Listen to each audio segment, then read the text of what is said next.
Hello दोस्तों, कैसे हो आप सब? आई होप आप सब ठीक हो, क्या आपकी तैयारी अच्छी चल रही होगी। तो मैं आपके लिए लेके आई हूँ कालीबंगा सभ्यता को याद करने का एक नया तरीका। कैसे? कहानी रूप में। हमें ये आंकड़े सबको अच्छे से याद हैं, तो चलिए कहानी रूप में कैसे याद कर सकते हैं और लंबे समय तक याद रहे, ये इसके लिए एक नया तरीका है। आई होप आप सबको बहुत अच्छे से याद रहेगा। चलिए देखते हैं, ये रहा। क्या है? चलिए कहानी मैं आपको सुनाती हूँ और आप इसको याद रखना। एक काली बीबी खरी थी जो पंजाबी सिंधी बोलती थी, लेकिन खरा स्वभाव उसका कब हुआ? 1961-62 में। तो पहले क्या था? पहले अमल आनंद में 1952 तक जीती थी। उसका 6000 वर्ष पूर्व तक का ही याद था उसको।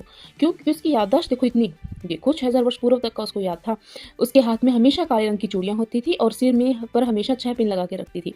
उसके घर के पास गग्गर नदी सरस्वती बहती थी, जिससे अपने खेत को जोतकर गेहूं और जौ दो फसलें एक साथ ही उगा लेती थी। लेकिन उसका घर फिर भी गरीब था, क्योंकि उसके मकान में कच्ची ईंटें लगा रखी थी और नाली के लिए लकड़ी की बल्लियों का प्रयोग करती थी। उसका घर एक बस्ती में था जिसमें सबसे पहले भूकंप आया। अरे वाह! और सब तहस नहस हो गया। अरे! उसकी बस्ती फिर गरीब बस्ती या दीनहीन बस्ती नाम से जानने लगी। लो भई!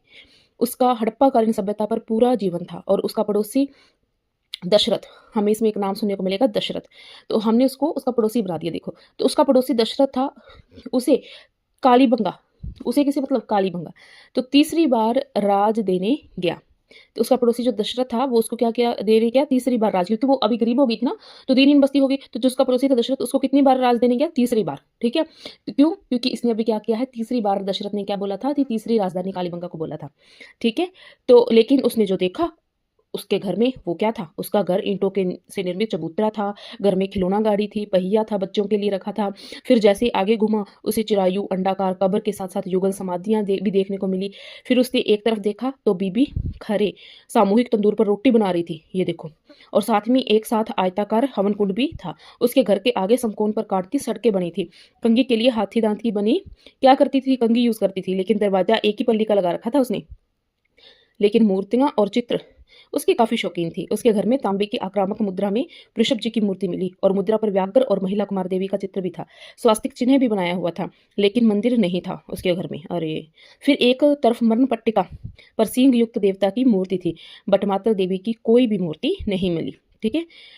क्यों? क्योंकि उसने मंदिर बनाने में कोई दिलचस्पी नहीं दिखाई। ठीक है? ये मैंने तो टोटल आपको देखो मैंने ये कहानी बताई है कहानी रूप में। तो मुझे बताइए कि आपको इसमें जो चीज़ें हैं कालीबंगा में, तो आपको मोटी-मोटी याद हो जाएँगी। ठीक है? और ये कहानी रूप में आपको याद हो जाएगी कि दशरथ गया था उसके घर पे, तीसरी बार गया था। फिर उसने जाकर देखा कि उसमें हवन कुंड थे, ये था, वो था। वो सरस्वती नदी बहती थी, इसलिए उसने गेहूँ और जौ को एक साथ ही उगा लिया था। तो ये कहानी रूप में आपके माइंड में फिट हो गया और आप इसको कहीं पे भी कोई भी क्वेश्चन आ जाए, आहड़, विराट, तो आप कन्फ्यूज़ नहीं होगे कि आपने आयताकार हवन कुंड ही किसमें थे, एक पल्ली का दरवाजा किस सभ्यता में था। तो ये आप सबको किसमें याद होगा? कालीबंगा में।